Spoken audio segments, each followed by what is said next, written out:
Noël, on a envie d'être chill, tranquille avec sa famille et peut-être qu'on a envie de lire quelques petits mangas, voilà, pas trop violents, pas prise de tête. Et du coup, je vais vous présenter quelques mangas chill, vraiment sympas, qu'on peut lire sans prise de tête à Noël. J'ai fait une petite sélection dans ma mangatech. Après, à vous de faire votre sélection aussi en commentaire, il n'y a pas de souci là-dessus et ça me ferait super plaisir. Donc, c'est parti. On commence avec Somalie et l'esprit de la forêt. C'est un manga que je ne connais pas. Ça commence bien, je commence avec des mangas que je ne connais pas, mais on va dire que je le mets en mention honorable. Pourquoi je le mets en mention honorable? J'ai feuilleté les pages et vraiment ça a l'air hyper chill. Et franchement pour Noël, c'est ce qu'on a besoin je pense. C'est l'histoire tout simplement du peuple humain. Les êtres humains sont chassés par des créatures non humaines et les humains se font exterminer un par un. Il reste cette petite fille ou ce petit garçon, Somalie. En voyant les planches, ça apaise. Ça apaise franchement. J'ai jamais vu, tout simplement, des dessins aussi beaux dans un manga. Ça m'apaise rien qu'en les regardant et j'ai hâte de lire ce manga. Mais voilà. Seconde mention honorable, c'est plutôt que c'est pas un manga chill, mais c'est un manga qui va vous faire rire. C'est un manga, voilà, tranquille sur les premiers tomes. En tout cas, pour le premier tome, il m'a vraiment fait rire. C'est Belzebub. Je vais vous mettre quelques dessins. Voilà, et ouais, c'est vraiment, franchement un manga excellent. Belzebub, ça va raconter l'histoire d'une grosse racaille qui ne fait rien de sa vie, sa vie n'a aucun sens, qui va voir un jour dans un lac un mec complètement noyé, genre comme ça. Et cet homme va s'ouvrir en deux.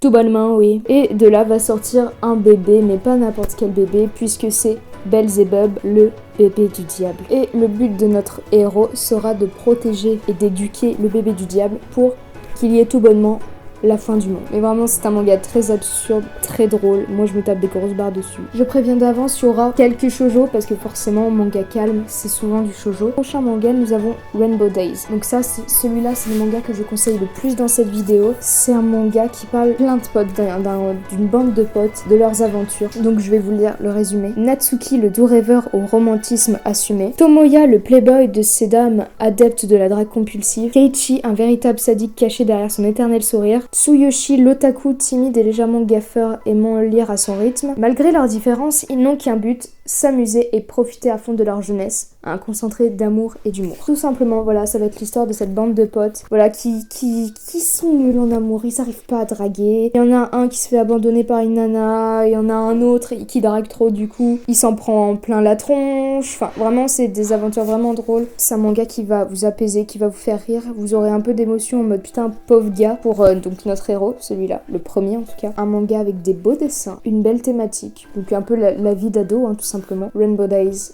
Le premier tome, je vous le conseille. Le prochain manga, je vous conseille que le tome 1. Parce que dans les prochains tomes, ça se barre en steak. Pas dans le mauvais sens, c'est juste qu'après ça devient violent, un peu psychopathe sur les bords. Je parle de Soul Eater. C'est un manga, vraiment, quand je l'ai lu, j'étais bien. Les dessins étaient mignons. Assez vieux quand même, mais j'ai vraiment beaucoup aimé Soul Eater. Afin d'accéder au rang suprême de Deicide, une arme démoniaque doit ingérer 99 âmes humaines et une âme de sorcière. Cette mission est confiée aux Meisters, des spécialistes du combat qui vont récolter les âmes au péril de l'or. Bon là, vous vous dites, c'est assez violent, c'est bizarre, mais non, il y a vraiment des personnages grotesques. Genre par exemple, une femme hyper sexy, on va se rendre compte que c'est un chat. Nos deux amis personnages principaux se tapent toujours sur la tronche. On a un personnage qui adore la symétrie, mais qui lui-même est asymétrique.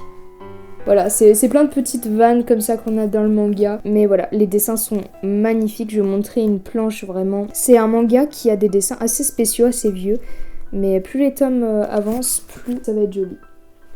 Voilà, je vous conseille Soul Eater pour un petit manga tranquillou à Noël. Vraiment devant votre feu, vous lisez Soul Eater, tome 1, pas les derniers tomes parce que là vous allez avoir peur. Un manga que je vous conseille extrêmement pour Noël et pas des moindres, Switch Girl. Switch Girl, c'est un manga qui me tue de rire. Genre j'ai lu les 3 premiers tomes et il n'y a aucun qui m'en a déçu. C'est un manga d'amour mais avec beaucoup d'humour, du coup ça compense le côté un peu cucu d'un shoujo classique.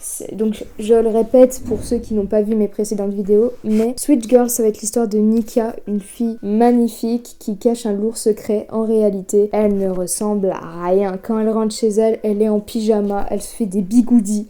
Elle met ses lunettes, elle se met en pyjama bien rose et elle mange n'importe quoi. Et au lycée, Elle est magnifique, elle ressemble à ça. Son secret doit être bien gardé parce que c'est un peu la meuf que tout le monde va avoir au lycée, la meuf magnifique. Et il y a son voisin, si je dis pas de bêtises. Il va y avoir beaucoup de quiproquos entre les deux, il va y avoir des guerres avec des pestouilles, tout ça. Encore une fois, je vous conseille Switch Girl. Manga suivant, c'est un peu plus mature, il y a un peu plus des thématiques un peu tristes, mais ça reste beau. Voilà, c'est assez poétique, voilà tout ça. Je vous conseille Bloom Into You. Voilà, pourquoi je vous conseille Bloom Into You? Parce que quand je l'ai lu, encore une fois, j'étais bien, j'étais apaisée. Les dessins sont encore une fois magnifiques.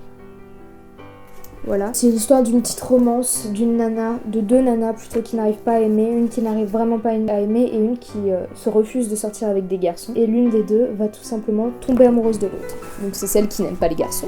Et voilà, ça va être l'histoire très calme, très apaisée de la progression de leur relation, des injustices par rapport à cela. Voilà, j'aime beaucoup les thématiques de la vie lycéenne parce que je suis moi-même lycéenne et que je me reconnais dans certains de ces mangas. Et c'est pas un shoujo classique dans le sens où elles vont se rouler une grosse pelle dès le premier tome, ou alors le genre de manga où tu vas attendre 40 tomes pour qu'elle s'embrasse. Je sais que c'est un manga en pas trop de tomes, que la progression est lente, mais qu'elle doit l'être. Le tome 3 va sortir le 6 décembre, donc oui, je fais cette vidéo avant. Je vous conseille fortement ce manga romantique, yuri, calme, apaisant, un peu drôle à certains moments, Bloom Into You. Encore une fois, celui-là, vous allez vous dire pourquoi tu lis ça à Noël. Je vous conseille fortement, mais alors très fortement, Assassination Classroom. Pourquoi je l'ai mis dans ce classement? Parce que c'est drôle. Je vous conseille tout bonnement Assassination Classroom. Les dessins, bon, ils sont moyens. Et voilà, c'est très grotesque. Je vais vous montrer des planches. C'est un poulpe. Voilà, un homme poulpe qui va se cracher sur Terre et qui a éclaté la Lune. Voilà, j'avais oublié de le dire. Qui va tout simplement dire, les gars, dans un an pile, si vous arrivez pas à me tuer, j'explose la Terre. Et sa condition pour pas qu'il la fasse péter maintenant, c'est de faire classe à une classe de 3e. Ça se laisse lire très facilement, les tomes, franchement, 20 minutes, c'est lu. Et en gros, le but de cette classe sera de tuer cet homme poulpe appelé Kuro Sensei. Mais ça va être plus compliqué que prévu parce que Kuro Sensei, comment dire, se déplace à Mach 20. Plus rapide que les avions de ligne, tout ça, c'est impossible de le toucher. Un manga encore plus grotesque, mais je n'ai qu'un seul tome, c'est Yamada-kun and the Seven Witches. Alors comment expliquer ce manga? Vous avez vu le film Les Dissociés de Golden Moustache? Bah voilà, c'est ça, mais pas avec genre les mains, ça, non, c'est vraiment avec des bisous. En gros, si vous avez pas vu Les Dissociés de Golden Moustache, je vais vous expliquer. Ça va être l'histoire d'un mec qui malencontreusement va se casser la gueule sur une fille et en chutant, il va tomber sur elle et ils vont se faire un bisou sans faire exprès. Et les deux vont se rendre compte que leur corps, leur âme est allée dans le corps de l'autre. Et voilà, j'ai pas grand chose à dire sur ce manga, j'ai lu qu'un seul tome. Il va y avoir un gars qui va capter qu'il y a un truc qui cloche, que le garçon se comporte un peu comme une fille et vice versa. Et du coup, il va rentrer dans leur bail. Et ça va être vraiment ridicule. J'ai hâte de lire le tome suivant. Voilà, Yamada-kun and the Seven Witches, je vous conseille vraiment. Alors celui-là, je vous en parlais très rapidement. Le garçon d'à côté, pourquoi je vous le conseille? Encore une fois, c'est pas un shoujo classique, c'est assez drôle. Donc je vais vous raconter un peu l'histoire. C'est l'histoire d'une nana et d'un garçon. Cette nana qui s'appelle Shizuku, elle s'intéresse qu'à ses résultats scolaires, ce qui est un peu problématique au lycée, c'est bien, mais du coup elle s'intéresse pas au relationnel, aux amitiés, tout ça. Et en gros, elle va devoir ramener les devoirs d'un de ses camarades de classe qui est son voisin de chaise, hein. Vous savez, au Japon ils ont des tables, voilà. Et en fait c'est un peu la, entre grosses guillemets, Kaira du lycée. Et en fait on va se rendre compte tout bonnement que ce garçon est adorable. Très gentil, très mignon. Et en fait, en voyant que ce garçon est gentil, et bah, il y a une amitié qui se crée en eux, et le garçon il dit « Je suis amoureux de toi ». Clairement, je suis amoureux de toi. Les dessins sont magnifiques aussi. Je vous l'ai déjà conseillé dans une précédente vidéo, Sawako. Ça va être l'histoire d'une fille introvertie, trop introvertie, qui n'a jamais eu d'amis, qui va d'un coup, par le biais de ce jeune homme, devenir pas extravertie mais plus calme et créer de belles amitiés qui vont d'ailleurs devenir ses meilleures amies dans les tomes suivants. Et il y a une petite romance qui se forme au fur et à mesure des tomes. Sawako, c'est assez chill à lire pour Noël. Encore un shoujo. Et celui d'après, c'est un shonen shoujo. Suzuka. C'est un très vieux manga. La preuve, ils sont tous jaunis, mes tomes. 2007. Il a plus de 10 ans. Histoire d'un garçon qui va emménager chez sa tante, qui est propriétaire d'un bain public. Et sa voisine, Suzuka, la fait craquer. Il la trouve magnifique. Il tombe d'ailleurs très vite, entre guillemets, amoureux d'elle. Dans les tomes suivants, ça va être vraiment le cas, il va vraiment tomber amoureux d'elle. Et voilà, c'est une athlète un peu tête en l'air, très intelligente, assez sans chaud. Et voilà, il y aura beaucoup d'aventures entre les deux, beaucoup d'humour, beaucoup de ecchi, beaucoup beaucoup d'Haïti, mais c'est vraiment drôle, ça se laisse lire. Suzuka, je vous le conseille. Kamichu, c'est un manga qui se laisse lire et inspiré un peu de Ghibli. Regardez, c'est écrit entre Totoro et Le Voyage de Chihiro, un manga craquant, débordant de charme. Alors, est-ce que... C'est vrai que ça fait un peu penser à Chihiro, après Totoro je ne trouve pas, c'est juste parce que oui c'est des enfants, mais je veux dire Chihiro aussi c'est des enfants. Dessins qui font pas du tout penser à Ghibli. Je sais pas pourquoi ils comparent ça à Ghibli. Je vais vous lire le résumé. Déesse et collégienne, un improbable mélange qui complique considérablement la vie de Yuri. Mais déesse de quoi ? C'est ce que s'efforce à découvrir la jeune fille, flanquée de ses amis Matsuri et Mitsue. Seulement, voilà...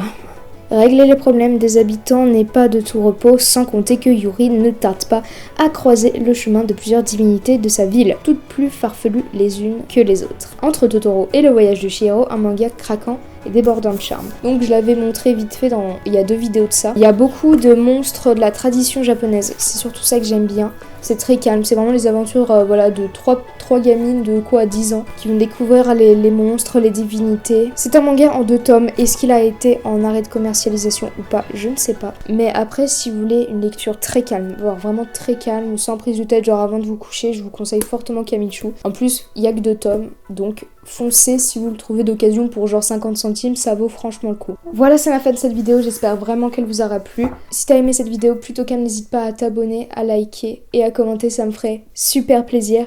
C'était Marilou, salut.